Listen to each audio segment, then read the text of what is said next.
Eh bien, bonjour à tous. Merci d'être avec nous pour cette présentation de la solution d'écoute client Sphinx.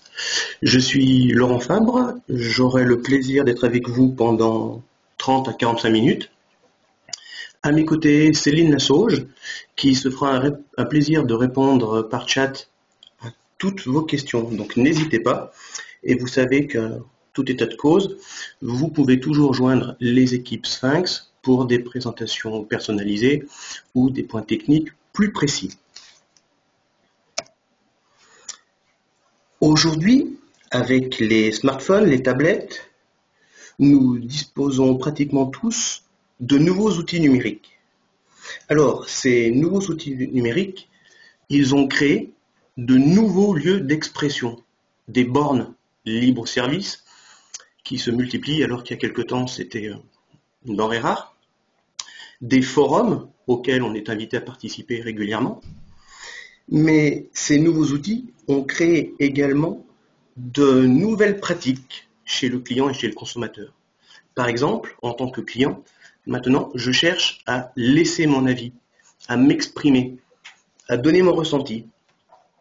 À l'inverse, en tant que consommateur, je cherche à m'informer. Je vais essayer de trouver des avis sur les prestations ou les produits qui m'intéressent. Je vais me renseigner. Du coup, ce nouvel environnement, il génère des données variées, de plus en plus volumineuses. Bien sûr, on a toujours les traditionnelles enquêtes web. Dans ces enquêtes, on a de plus en plus de questions ouvertes qui laissent libre cours à notre imagination pour nos remarques, nos suggestions, nos commentaires. On a des focus group qui produisent des textes riches, détaillés, et on a également de plus en plus de commentaires clients.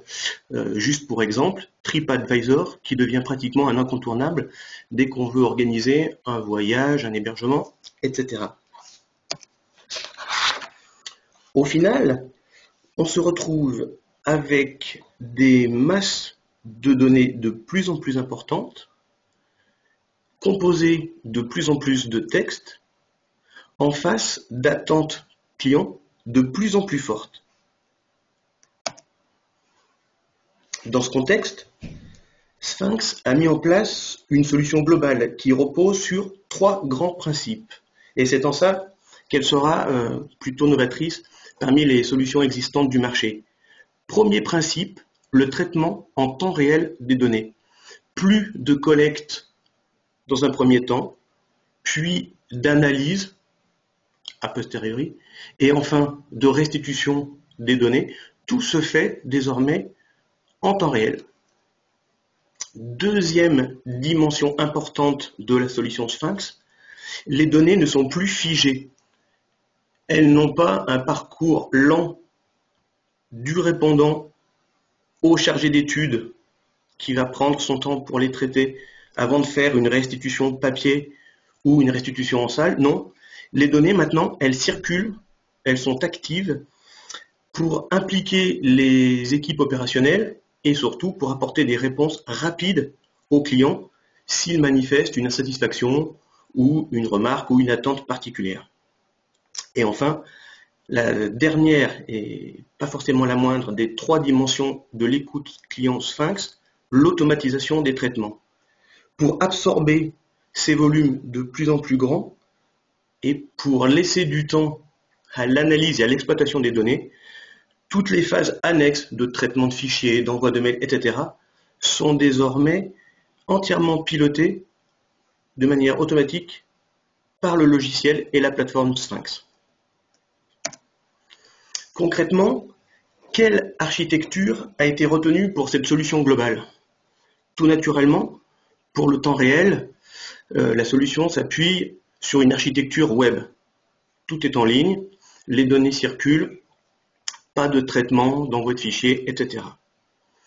Pour le partage et la circulation de l'information, Sphinx met en place un système de web reporting où vous définissez des profils, des contenus, pour que chacun ait accès instantanément aux données qui le concernent et sur lesquelles il a prise, sur lesquelles il peut agir. Vous pouvez avoir un profil de consultation directeur de magasin, responsable qualité, chef de produit, etc., etc.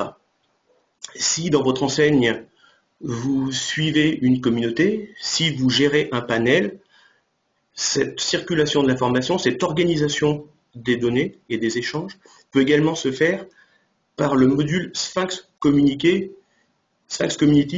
dédié à la gestion de panels.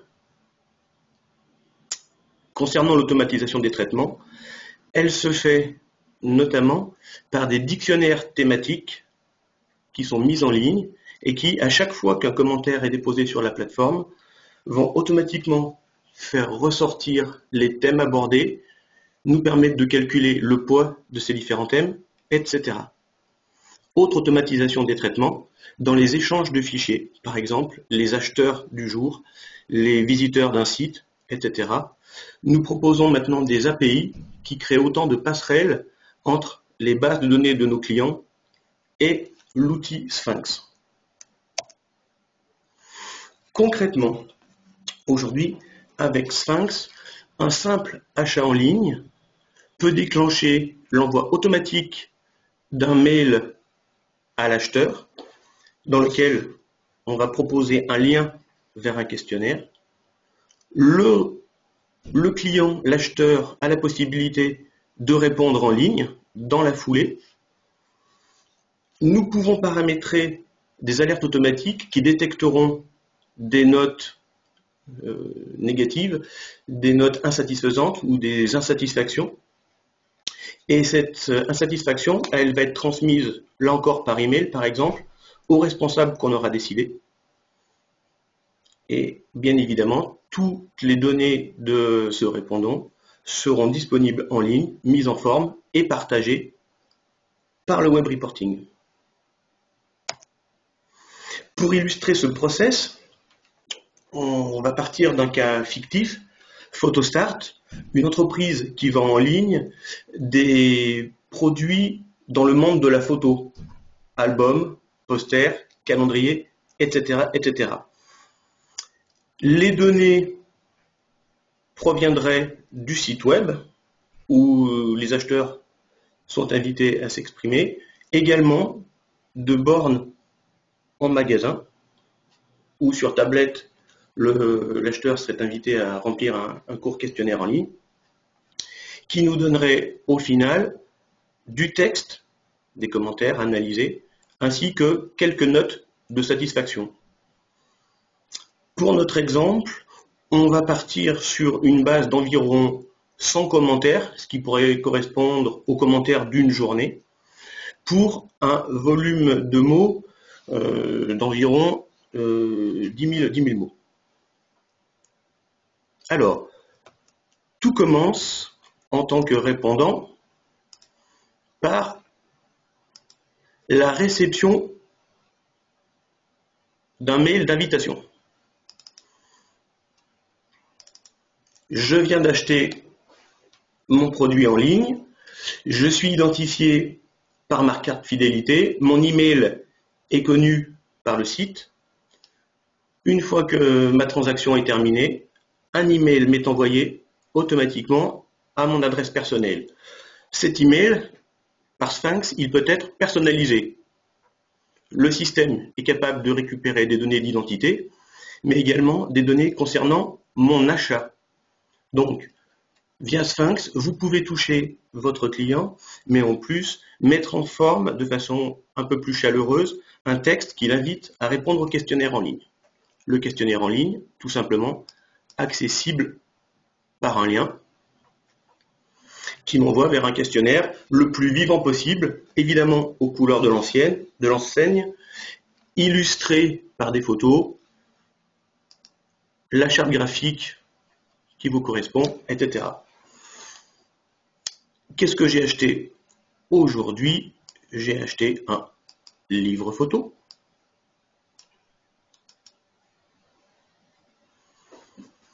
Je vais considérer que je ne suis pas du tout satisfait parce que les délais de livraison étaient déplorables, les échanges avec le support client parfaitement insupportables, Le logiciel, par contre, sur le site, était tout à fait correct. La variété de l'offre, rien à redire. Le rapport qualité-prix, je suis très mitigé.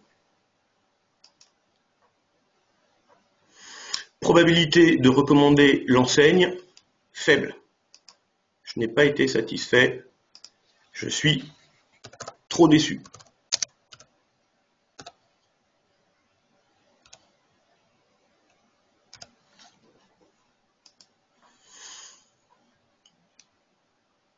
Qu'est-ce qui m'a fait réagir sur le site? La facilité d'utilisation, la qualité et le côté sécurisé du traitement. Donc, vous le voyez, nous essayons de faire des questionnaires interactifs où le répondant est stimulé pour aller jusqu'au bout du questionnaire et éviter les abandons en cours de remplissage. Alors, quelques commentaires pour décrire mon expérience. Site, ok, mes livraisons trop lentes. Donc je m'exprime, je m'identifie. Si ces données étaient présentes dans la base client, on pourrait éviter de redemander toutes ces données, mais pour la beauté du geste, on va jusqu'au bout du questionnaire. Vous avez vu tout à l'heure que j'ai déclaré être insatisfait. Automatiquement, un email a été émis par le système qui va être adressé, bon, pour la démonstration, évidemment, à mon adresse mail, mais vous pouvez choisir le responsable qualité, le responsable de site, un directeur de magasin, peu importe. Et cette alerte automatique fait remonter qu'un client a donné une note non satisfaisante et on identifie le client. On pourrait, si on le souhaite, faire remonter un tas d'autres données. Le montant de l'achat, la date, l'heure, le site, etc. Là encore, ce message, cette alerte automatique est personnalisable. Donc, à ce stade du process, on a vu qu'un achat en ligne peut déclencher l'envoi d'un mail au client, à l'acheteur, qui le remplit en ligne. S'il est insatisfait, un email part automatiquement au responsable du suivi client. Et on va voir maintenant que toutes les données qui ont été saisies par notre répondant vont s'agréger en ligne avec les données de cette enquête et vont être présentées de manière spécifique aux différents interlocuteurs concernés. Donc je change d'environnement, je ne suis plus dans ma boîte mail, mais je viens dans ce qu'on appelle le système de Web Reporting Sphinx. Le Web Reporting Sphinx, qu'est-ce que c'est? C'est, on en a parlé brièvement tout à l'heure, la possibilité de définir des profils d'utilisateurs différents et de définir pour chaque profil un certain type d'information, un certain périmètre d'information et une certaine mise en forme. Par exemple, dans notre cas, j'ai prévu une restitution par chef de produit. J'aurai, par exemple, une information au responsable des albums photos, qui donc dispose d'un lien vers ce web reporting et qui, en s'identifiant, va avoir accès aux données qui le concernent et uniquement aux données qui le concernent. On verra tout à l'heure qu'un autre profil, on regardera par exemple le responsable des tirages photos, aura accès aux mêmes indicateurs, mais sur un périmètre différent, puisqu'il ne verra que les données qui correspondent à son activité. Donc, sur ce fameux Web Reporting Sphinx, je m'identifie comme responsable des albums, je me connecte, et je me retrouve avec, en ligne, toutes les données qui correspondent à mon activité. Donc, premier niveau d'information, les verbatims bruts avec la note, on retrouve les commentaires de nos acheteurs, la note qu'ils ont donnée. J'ai de cette manière une vision directe, immédiate, du ressenti de mes clients albums. On peut prévoir d'autres indicateurs. Donc, quel service avez-vous utilisé chez Photostart? On est bien d'accord que le responsable album ne voit que les acheteurs d'albums, livres photos, et il voit la satisfaction qui correspond à ces acheteurs de livres photos. On pourrait tout à fait définir un autre indicateur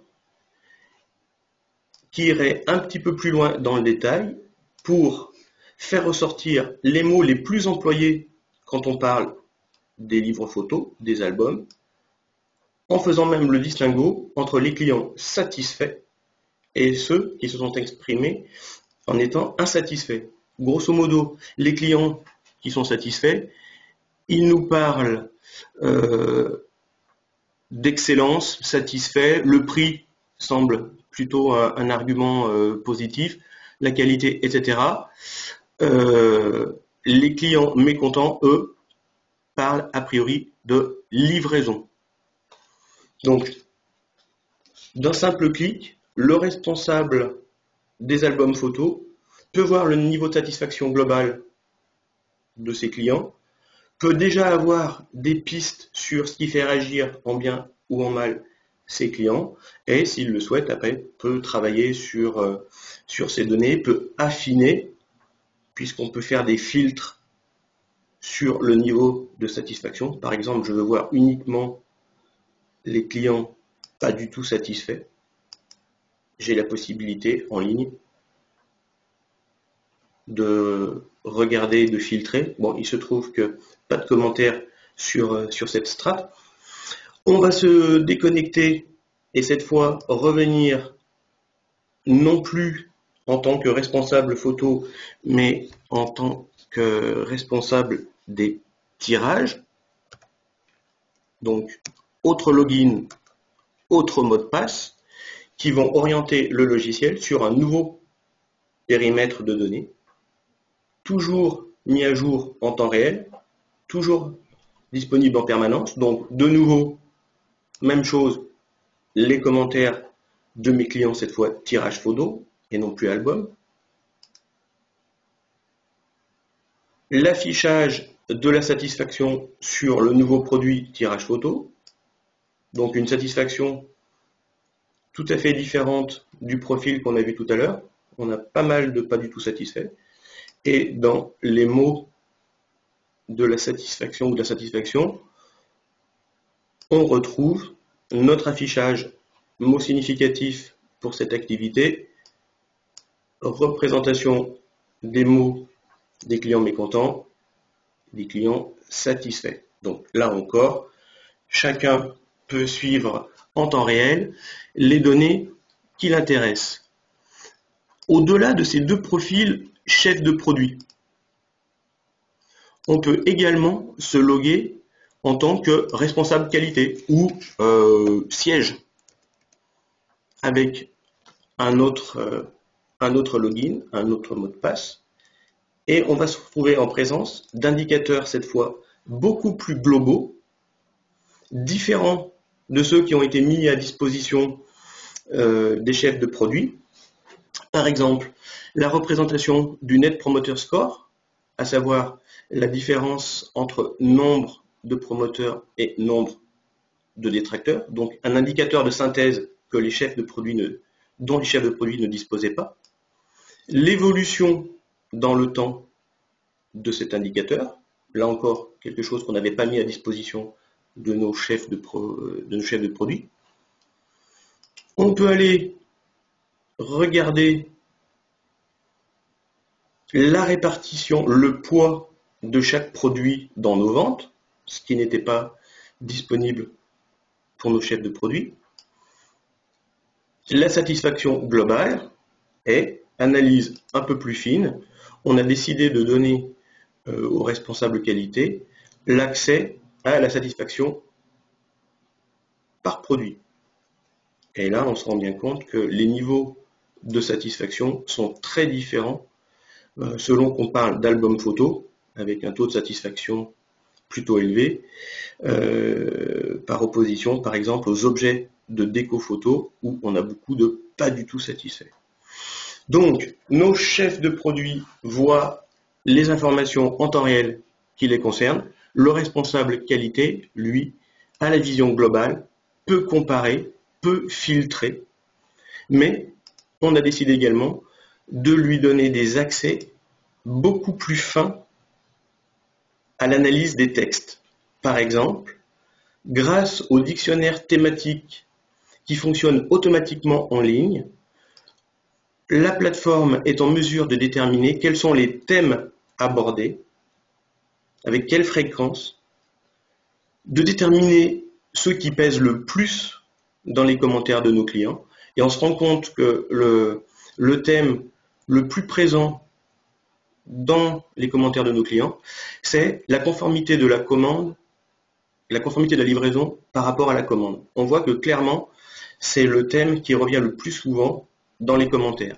Bien avant le prix, qui est en troisième position, et bien avant la qualité des produits. Donc, sans lire les commentaires, mais en utilisant un dictionnaire thématique qui sait reconnaître les mots-clés de chaque thème, on est en mesure de voir ce qui a fait réagir nos clients et même de prioriser d'éventuelles actions sur tel ou tel domaine de notre activité. Par exemple, on voit que l'emballage est un thème plutôt présent dans les commentaires, donc il faudra se poser la question, est-ce que nos emballages sont bons, est-ce que nos produits arrivent détériorés? On n'avait pas forcément en tête que le packaging ou le colisage de nos produits pouvait faire réagir autant nos clients, à pratiquement 20%. Notre responsable qualité, lui, il va avoir également les mêmes nuages de mots que nos chefs de produits. Il va pouvoir aussi aller plus loin dans l'analyse des thèmes abordés, puisque non seulement le logiciel est en mesure de détecter les sujets qui sont mentionnés dans les commentaires, mais également de déterminer leur orientation positive, négative. Par exemple, l'ergonomie du site internet, assez peu représentée, mais par contre, majoritairement positive. Le site internet, visiblement, est bien conçu et fonctionne bien. Pareil, sur clarté du site internet, on voit que les avis positifs dominent. Nos emballages dont on parlait il y a une seconde, c'est quelque chose d'assez important. Ils sont globalement bien perçus. Par contre, point de vigilance, la relation client. Un thème qui n'est pas neutre, mais on s'aperçoit qu'il génère des avis négatifs de façon plus importante que les avis positifs. Pareil sur les délais de livraison, thème qui ressort assez souvent, avec un taux de clients insatisfaits sur ce thème supérieur aux clients satisfaits. Donc, vigilance sur les délais de livraison, ça peut être un point d'action pour les futures semaines ou mois à venir. Pareil sur la relation client, attention, ce sont des points sensibles. Le logiciel, il va également nous permettre de détecter un certain nombre de signaux que spontanément on n'aurait pas détectés ou que spontanément on n'aurait même pas recherché. Par exemple, la plateforme nous permet d'afficher tous les commentaires de clients qui se déclarent plutôt satisfaits ou tout à fait satisfaits, mais dans les commentaires desquels le logiciel a détecté des points négatifs. Donc, on pourrait, avec une analyse un peu rapide, passer sur ces clients en disant bon ben, ce sont des clients satisfaits, rien à dire. Mais le logiciel, en analysant leurs commentaires, en détectant une orientation négative dans leurs remarques, va attirer notre attention. Par exemple, première ligne, c'était pas mal, qualité ok, mais prix laisse à désirer. Donc le client plutôt content, mais un peu tendu sur le sujet du prix. Deuxième exemple, professionnalisme. Ok, donc visiblement on travaille bien, mais trop cher. Ah, ça fait déjà 2 fois. Troisième commentaire, belle qualité, un peu cher. On est en train de se rendre compte que parmi nos clients satisfaits, il y a quand même des choses à exploiter que manuellement, on n'aurait peut-être pas pris le temps de regarder. Donc, c'est bien là tout l'intérêt de la solution. Avec ces traitements automatiques, ce suivi en temps réel, on peut se consacrer, on peut passer du temps sur des choses qu'on n'aurait jamais vues manuellement. Dernier point, le responsable qualité aura, comme tout le monde, accès aux données brutes, pourra faire des tris par niveau de satisfaction, pourra faire des tris sur tel ou tel produit, et du coup, pourra approfondir son analyse et ses actions sur les points qui lui semblent poser problème.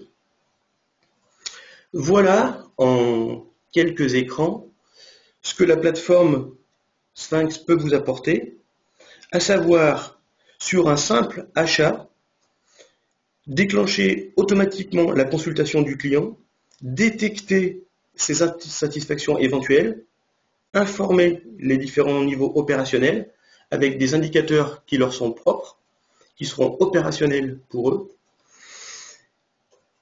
et partager pour tous des tableaux de bord qui seront pertinents.